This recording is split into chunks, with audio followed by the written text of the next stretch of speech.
Bloch ने एक बहुत बड़ा क्लेम डाला है कि उन्होंने एक पाकिस्तानी आर्मी का हेलीकॉप्टर और मैं समझता हूँ आज बलूचिस्तान के लोगों के पास बहुत अच्छा मौका है कि वो उठ खड़े हों, किस चीज का इंतजार कर रहे हैं कि ये चंद एक बीएलए के लोग जो बलूचिस्तान के शहरों में ही घूम रहे होते हैं। कहते ना पाकिस्तानी अथॉरिटीज उस तरफ बोल रही हैं कि नहीं नहीं ये गिरा नहीं है, कोई मैल फंक्शन हो गया उस वजह से गिरा है, ये वो एंड ऑल दैट, आपको पता ही बना के रखिए क्योंकि हम तो पाकिस्तानी फौज को ठोकेंगे और हम नहीं चाहते कि इनोसेंट लोग बीच में आए। जो कौन लोग हैं जो इन बीएलए के लोगों को पनाह देते हैं, वो कौन लोग हैं ये जिनको इनका पता है लेकिन वो खबर नहीं देते? क्या कभी बलूचिस्तान के लोगों ने वहां पे सही मानों में देखा जाए पॉलिटिकल क्लास किस तरह ठुका गया? कहाँ है भैया पायलट पुलट, क्या हुआ उनका? अब होता क्या है कि जो एविडेंस है गिरा हुआ वहां पर, वो बलोच के हाथ में है।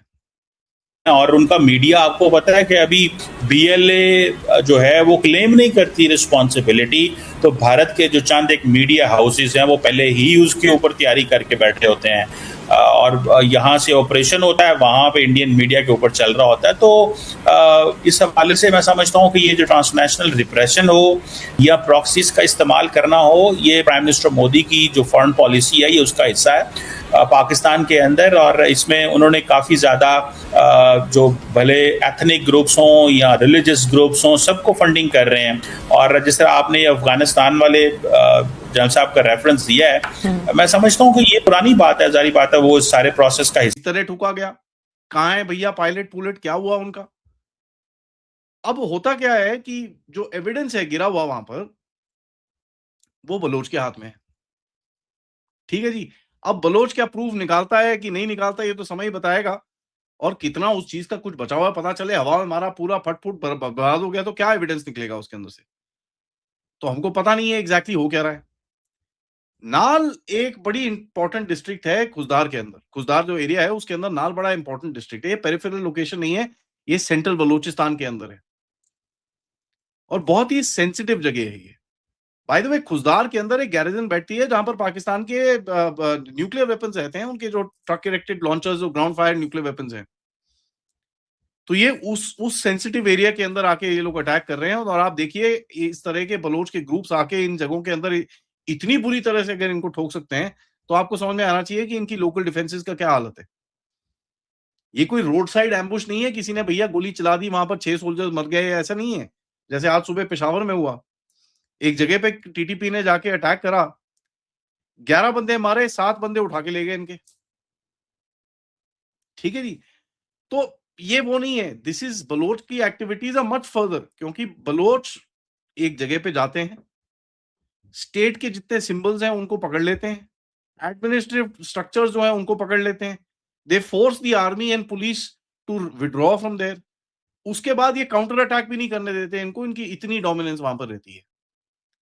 तो बलोच की तरफ से बड़ा क्लियर मैसेज है कि साहब आप अपने पुलिस स्टेशन को बचा नहीं सकते, अपने गवर्नमेंट ऑफिस को बचा नहीं सकते, अपने कोर्ट्स को बचा नहीं सकते। पिछली बार ही इन्होंने अटैक करा था, इनके डीसी उठा के ले गए थे ये।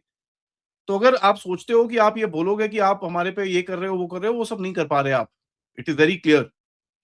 और एक साइकोलॉजिकल मैसेज भी है। देखिए, एक सवाल तो उठेगा पाकिस्तान के अंदर कि भाई साहब ये क्या हुआ यार, बलोच ने आके हमारा हेलीकॉप्टर उड़ा दिया। पाकिस्तान चाहे जितने मर्जी मैसेज भेज दे, असलियत सबको पता है। इस समय पर जो पीओजेके में हो रहा है वो डाइवर्शन करने की कोशिश कर रहा है, इधर मत देखो उधर देखो। कमर चीमा जैसे लोगों को लगा रखा है as the official spokesperson of PoJK. उस मोटे सांड को ये नहीं पता होगा साला पीओजेके बैठता कहां है। ठीक है जी। तो ये बदतमीजी करने की कोशिश है और कुछ नहीं है। अब खुजदार के अंदर जो चीजें चल रही हैं इसके अंदर, और इस तरह पाकिस्तान को डिस्टेबलाइज करेंगे, पाकिस्तान की इकोनॉमी को खराब करेंगे, पाकिस्तान की जो ग्रोथ है, जो तरक्की हो रही है उसको रोकेंगे, या फिर प्रॉक्सीज के जरिए जो है वो इंगेज करें ताकि अगर बलूचिस्तान के अंदर इन्वेस्टमेंट आ रही है तो वो रोके। चाइनीज भाई हमारे जो वहाँ पे कारोबार करते हैं, बिजनेस करते हैं, जिन्होंने इतनी बड़ी सीपैक में इन्वेस्टमेंट की, उनको टारगेट करे ताकि उनको जो है वहां से भगाया जा सके। और मैं समझता हूँ आज बलूचिस्तान के लोगों के पास बहुत अच्छा मौका है कि वो उठ खड़े हों, किस चीज का इंतजार कर रहे हैं कि ये चंद एक BLA के लोग जो बलूचिस्तान के शहरों में ही घूम रहे होते हैं और कई लोग नादान लोग जो हैं इनको पनाहे दे रहे होते हैं, जो नादान तो नहीं उनको कहना चाहिए, वो दहशतगर्दों की सपोर्ट में बैठे हुए हैं, जो जिन्हें सपोर्टर्स कह सकते हैं, फाइनेंसर्स कह सकते हैं, बैटर्स कह सकते हैं। मैं समझता हूँ कि ये उनके खिलाफ भी घेरा तंग होना चाहिए।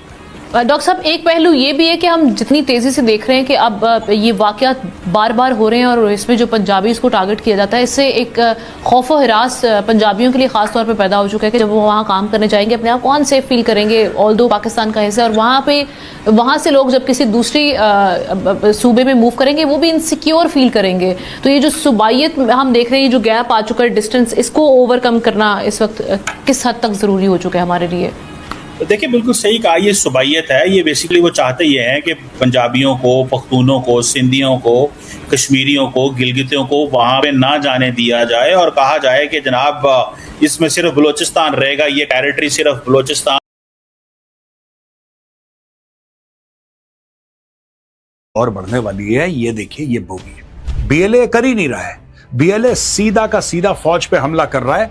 पाकिस्तानी एयरफोर्स है, पाकिस्तान नेवी है, सब वहां पे भरे पड़े हैं, लेकिन कोई समझ नहीं पा रहा कि इनको रोकना कैसे है। जब ये हमले के लिए जाते हैं, जब किसी अटैक के लिए जाते हैं, तो ये सब कुछ जो भी अपनी रसूमात हैं वो पूरी करके जाते हैं कि साहब हम वापस नहीं आ रहे।